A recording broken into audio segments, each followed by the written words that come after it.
Hey, Wheezy on the check-in. The topic today, we have a mobility check. We're going to talk about some self-myofascial release techniques. Specifically, we're going over some foam rolling. So I'm going to point out about 14 different areas for you to use your foam roller on. But first, I have a little bit of information. So myofascial restriction is often experienced among athletes who engage in repeated loading without appropriate fascia treatment and efforts to maintain mobility. Myofascial restriction, it usually results in reduced joint range of motion, negative changes in biomechanic movements, as well as painful trigger points. And to resist that, a compressive rolling action is performed across the fascia and restricted tissues for segments of 30 to 60 seconds. So we're going to start, the first common myofascial restriction area we're going to start with is going to be in the lower leg. Here we have the medial calf. This restriction is often caused by a rapid increase in high impact plyometric training. So it's going to be kind of the inside of the calf muscle. You're going to roll, try to create as much pressure as you can on that muscle for both legs. Our second area is going to be the gastrocnemius, which is like the backside of the calf muscle, going all the way down towards the ankle and up kind of towards the knee. This is useful for athletes who have begun to perform high volume vertical ballistics, jump training, as well as Olympic lifts. So here, same thing, try to create as much pressure as possible. Our next area is going to be the tibialis anterior. This is going to be useful for athletes prone to lower leg discomfort associated with shin splints. So if you run a lot, this is definitely great. It's the muscle in front of your leg. A lot of people don't train that muscle for growth. So now we're working our way up to the thigh and the hip. So we have our quadriceps and our hip flexors. This is useful during training that places high eccentric stress on the lower body. So here we're just going up and down on our quadriceps all the way up to our hip flexors or our hip joints. Back and forth slowly. Our next area is going to be our hamstrings, which is going to be the muscle in the back of our legs. This is going to be very useful for athletes who have experienced a hamstring strain. It's going to feel real good on your hamstrings. Just try to create as much pressure as possible. Back and forth slowly, like I said earlier, for about 30 to 60 seconds. The next area in the thigh and hip is going to be for the piriformis, or kind of that side glute muscle. Now, this is going to be useful for athletes who present with a notable toe-out gait, or it's also known as duck feet.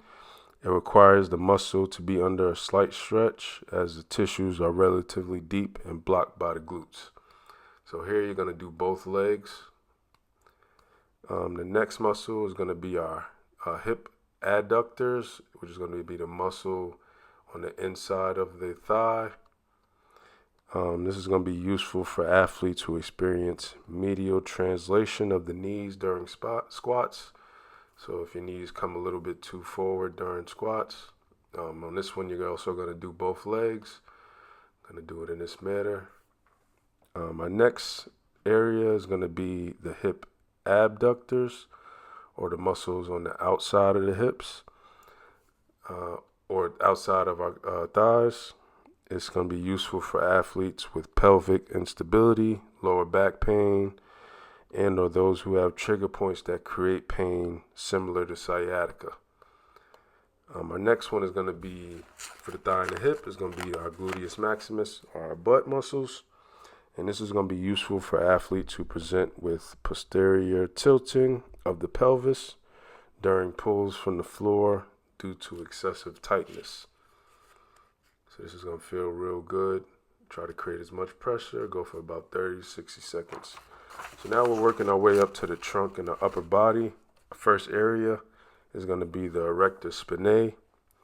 It's used to reduce restriction in a key phasic stabilizer. during compound lifts.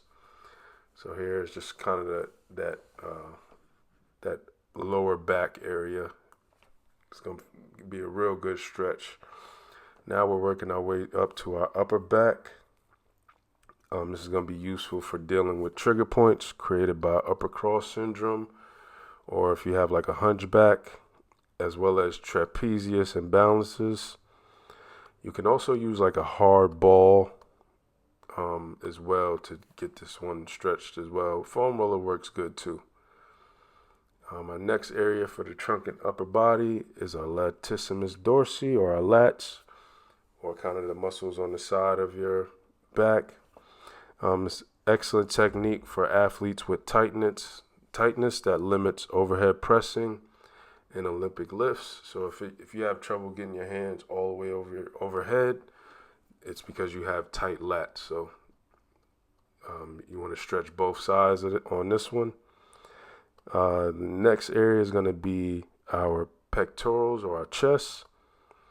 This is useful for reducing hypertonicity due to overuse, which can lead to shoulder complex dysfunction. So here, you want to do both sides as well. Just rolling back and forth for about 30 to 60 seconds on each side. Try to create as much pressure as possible.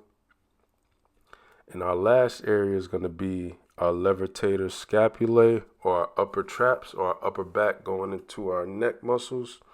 This is going to be useful for athletes with mid-lower trapezius weakness, as well as upper cross syndrome, or that hunchback condition. You can stand up on a wall and also use a tennis ball or some type of small ball as well to stretch this muscle. And that's our last area.